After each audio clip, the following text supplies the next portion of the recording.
Se você tem ainda alguma dúvida de que Deus ama você, esse texto é uma evidência insofismável, categórica, eloquente do amor de Deus por você. Deus não escreveu "eu te amo" nas nuvens, com letras de fogo. Deus esculpiu na cruz do seu Filho "eu te amo". A cruz de Cristo é a prova máxima, maiúscula, superlativa do amor de Deus por você.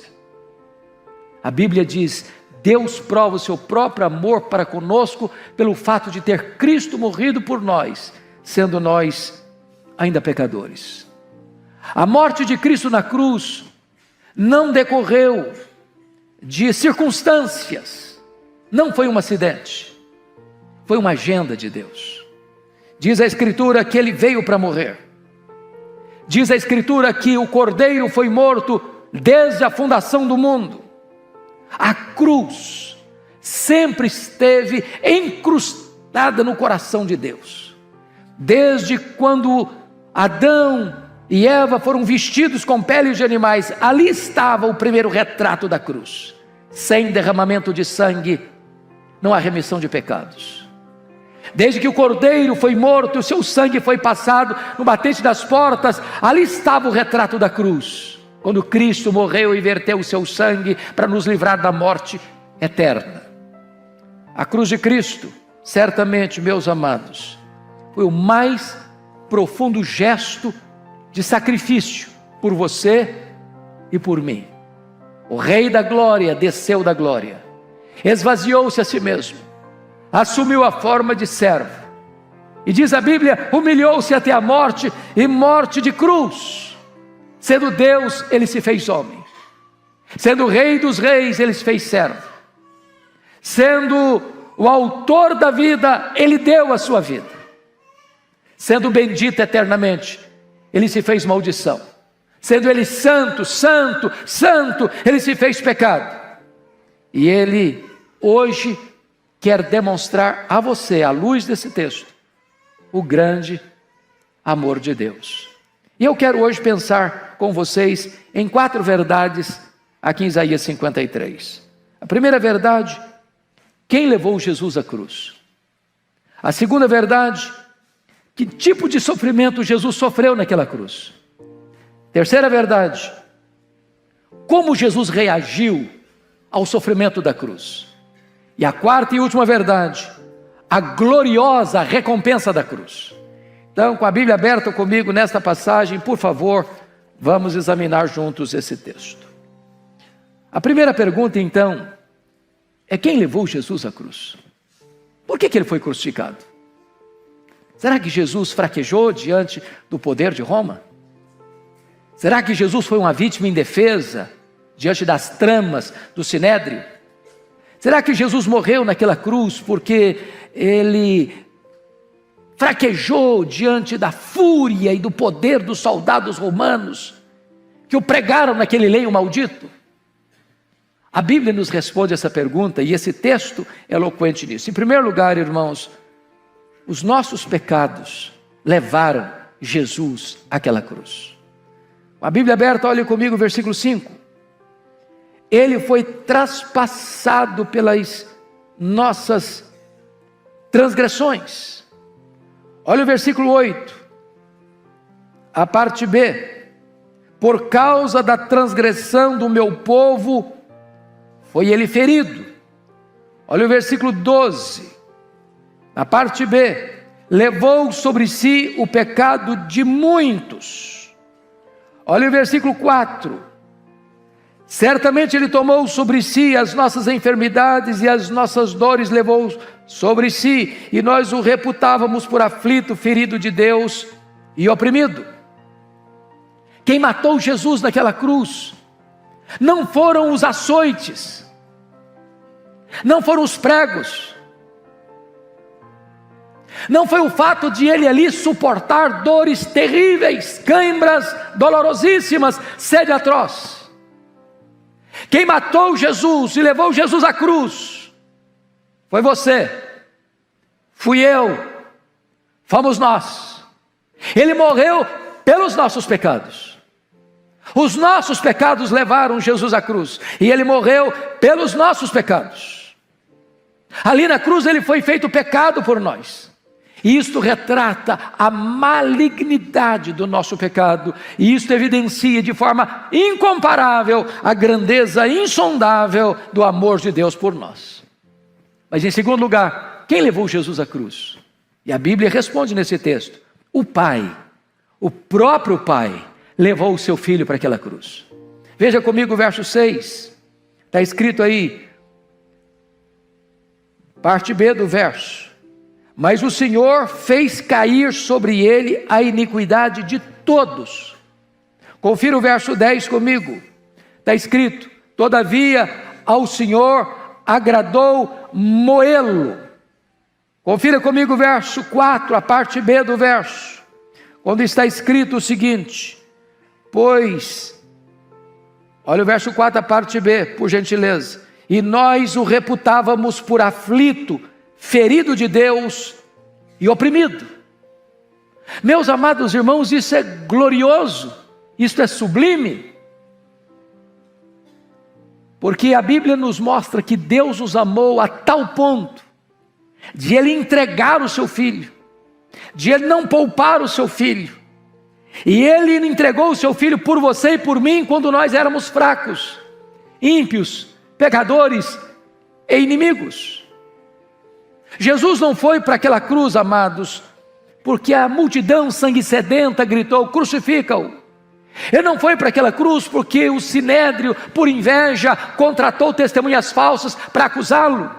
Ele não foi para aquela cruz porque Judas o traiu, ou porque Pedro negou, ou porque os seus discípulos o abandonaram. Ele não foi para aquela cruz porque Pilatos covardemente o sentencia. Ele não foi para aquela cruz porque os soldados o pregaram naquele lenho. Ele foi para aquela cruz porque o Pai o entregou por amor a você e por amor a mim. Mas, em terceiro lugar, quem levou Jesus à cruz? Jesus foi para aquela cruz porque Ele voluntariamente se entregou para ir àquela cruz. Olha comigo o verso 4.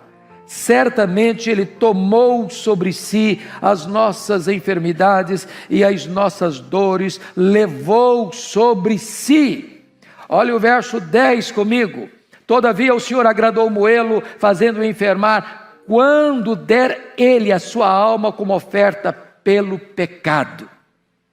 Jesus não foi para aquela cruz como um cordeiro esperneando, vai para o altar. Jesus não foi para aquela cruz praguejando e esperneando ou contrário à sua vontade. Ele voluntariamente foi para aquela cruz como um rei caminha para a sua coroação. Ele se entregou. Ele disse: ninguém tira a minha vida de mim. Eu, pelo contrário, espontaneamente a dou. Ele foi conscientemente, ele foi deliberadamente, ele foi voluntariamente àquela cruz por amor a você, por amor a mim, por amor a nós. Mas, amados irmãos, agora vem o segundo ponto dessa mensagem. Que tipo de sofrimento Jesus suportou naquela cruz?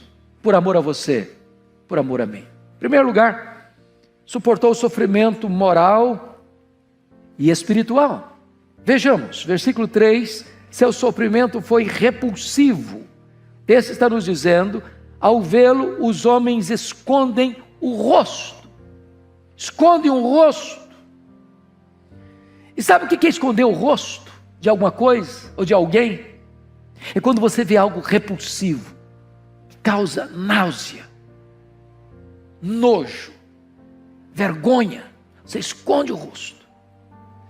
O sofrimento dele, além de repulsivo, não produziu compaixão nos outros. O versículo 3 diz: e dele não fizemos caso.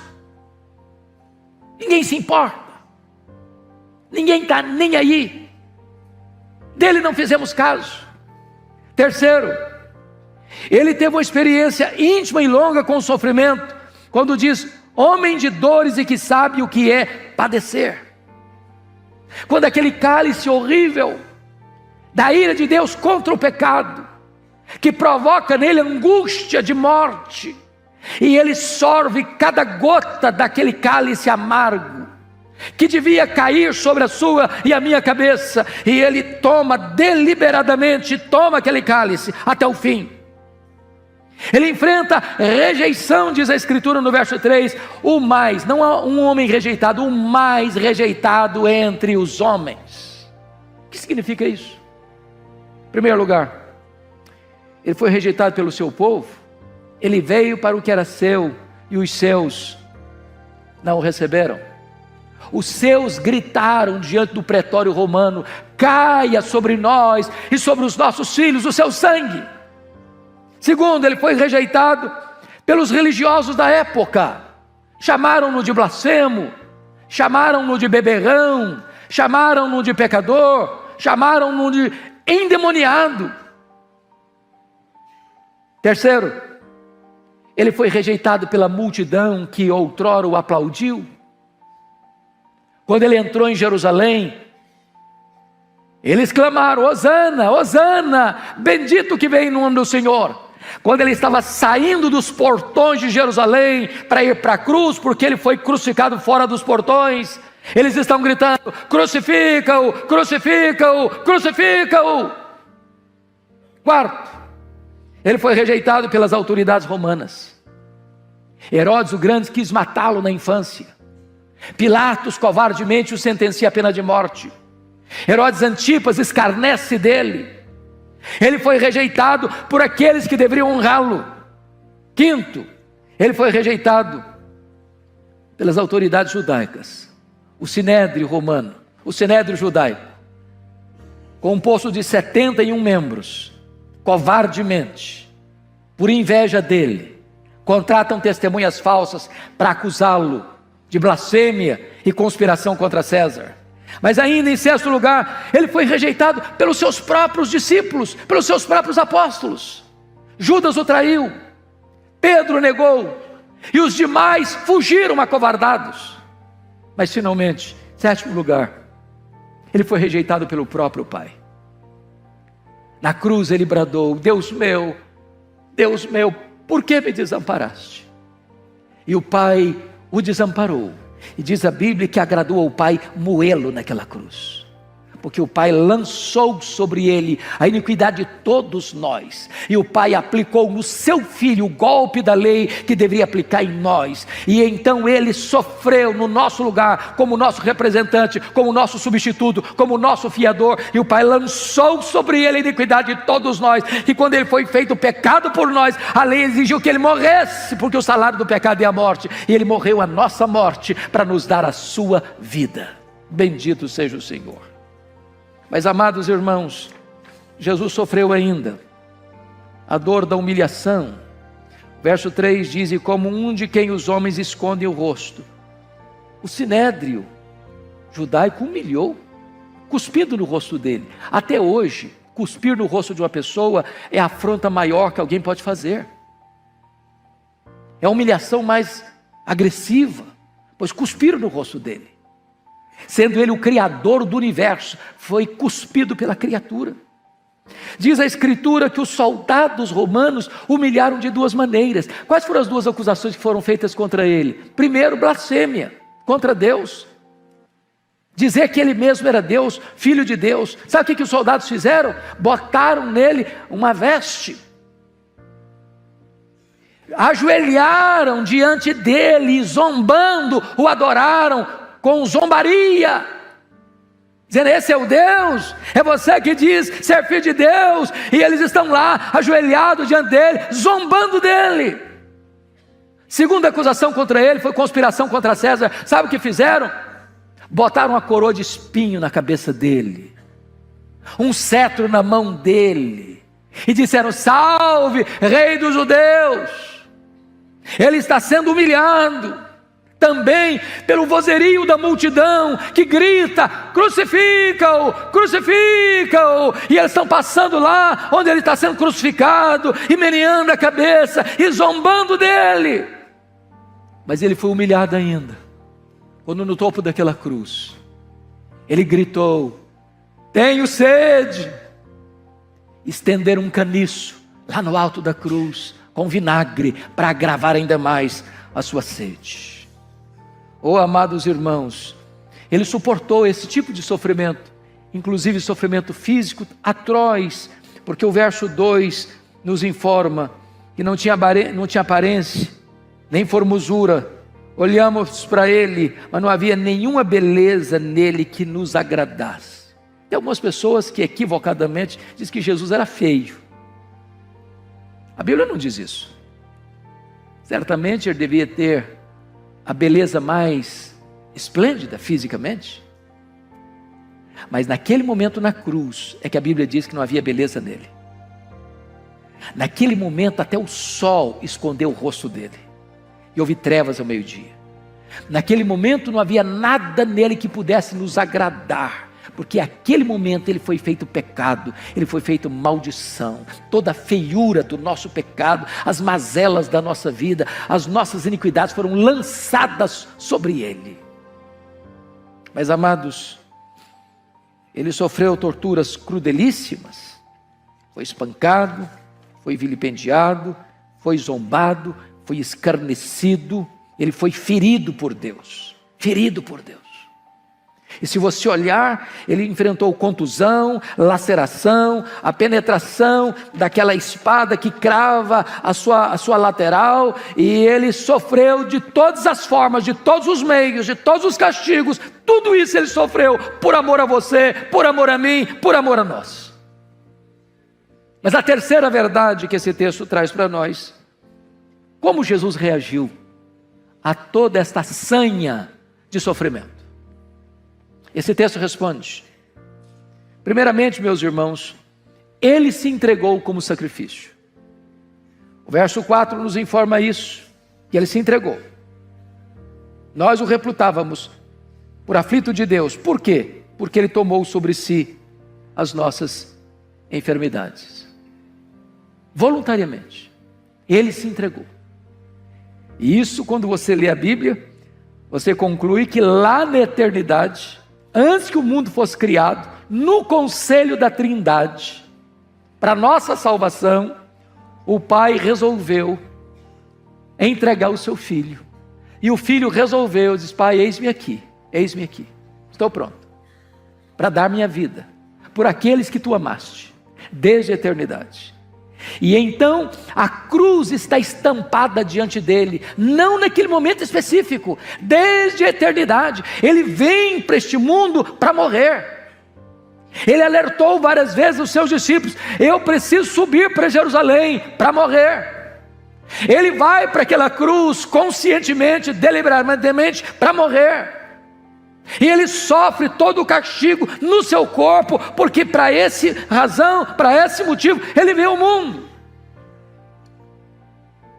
Diz a Bíblia em segundo lugar, você pode conferir isso comigo no verso 12b, que ele não abriu a boca. Você já pensou isso? Jesus poderia fulminar todos os seus inimigos com apenas um olhar, com apenas uma palavra, com apenas um gesto. Aquele que expulsou dos céus as hostes que caíram como anjos caídos, ele poderia também fazer com que todos os seus inimigos caíssem por terra. Mas diz a Bíblia que ele suportou afronta, castigos, açoites, vilipêndios, torturas, sem abrir a boca, como ovelha muda que vai para o matadouro. Mas em terceiro lugar, diz o verso 12b, que além de não reagir, pagando o mal com o mal, diz o verso 12 que ele, pelos transgressores, intercedeu.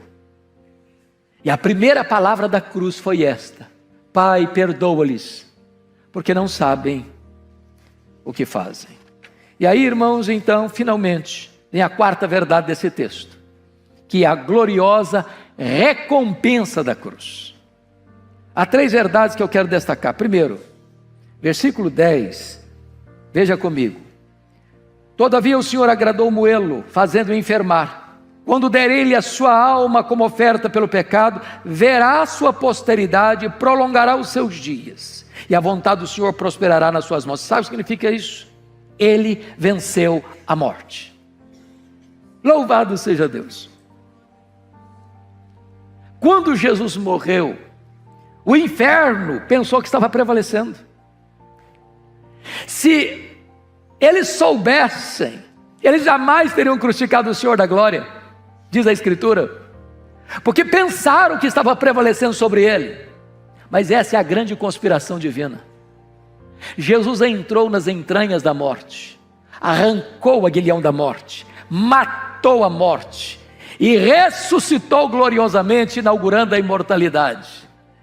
Na verdade, ele ali na cruz não estava sendo derrotado, ali na cruz ele estava esmagando a cabeça da serpente, ali na cruz ele estava expondo os principados e potestades à ignomínia e à derrota fragorosa, ali na cruz ele estava escrevendo a nossa declaração de alforria, porque foi lá na cruz que ele nos libertou, foi lá na cruz que ele quebrou as nossas algemas, foi lá na cruz que ele nos redimiu. A cruz é o grande palco do amor de Deus, é o grande palco da justiça de Deus, é o grande palco da nossa redenção. Louvado seja o Senhor.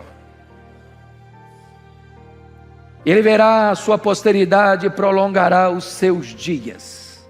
Ele abriu o túmulo de dentro para fora e conquistou para nós eterna redenção. Mas em segundo lugar, segundo o resultado da cruz, meus amados, não foi apenas que ele venceu a morte. Jesus remiu, comprou um povo para Deus. Veja comigo, por favor, os versos 11 e 12. Você pode ler em voz alta comigo esses dois versos? Vamos juntos? Ele verá o fruto do penoso trabalho de sua alma e ficará satisfeito. O meu servo, o justo, com o seu conhecimento, justificará muitos, porque as iniquidades deles levará sobre si. Por isso, eu lhe darei muitos como a sua parte, e com os poderosos repartirá ele o despojo, porquanto derramou a sua alma na morte.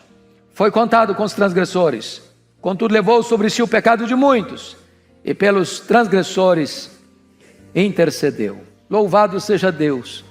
Quando ele vai para a cruz, ele vai deliberadamente, conscientemente, propositadamente, por uma razão. Ele foi para lá para nos comprar, para nos redimir, para nos perdoar, para nos salvar, para nos dar vida e vida eterna.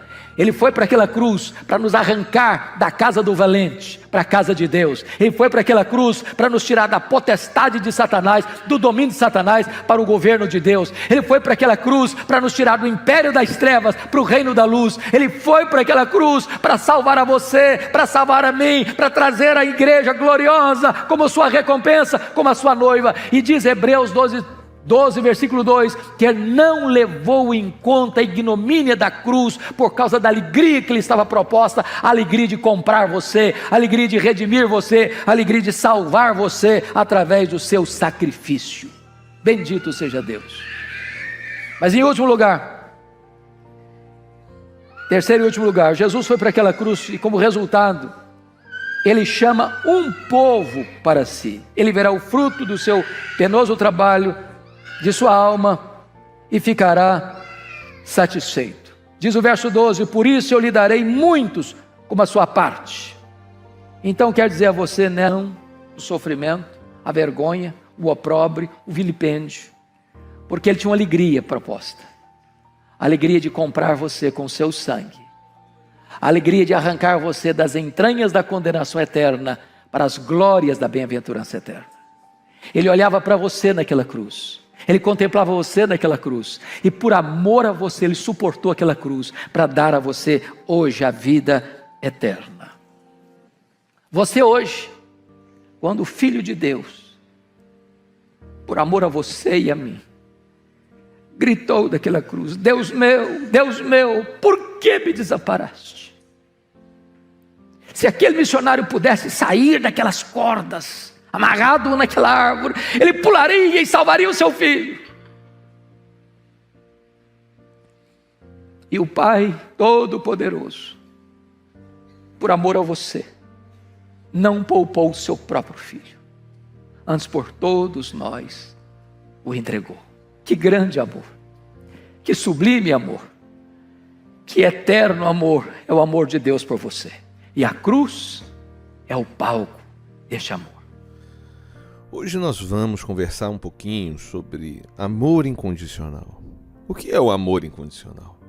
Como é esse amor incondicional de Deus e como nós podemos nos conectarmos a Ele?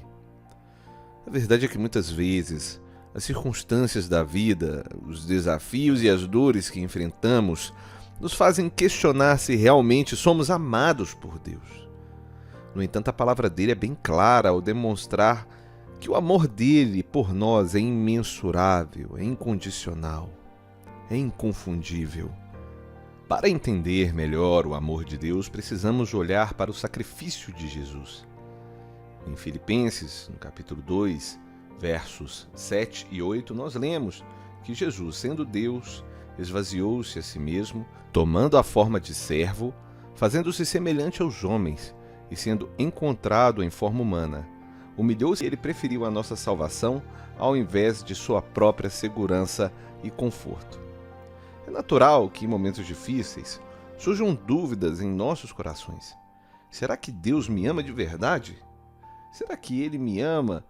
Por que estou passando por essa dor? São perguntas que a gente faz e que são normais.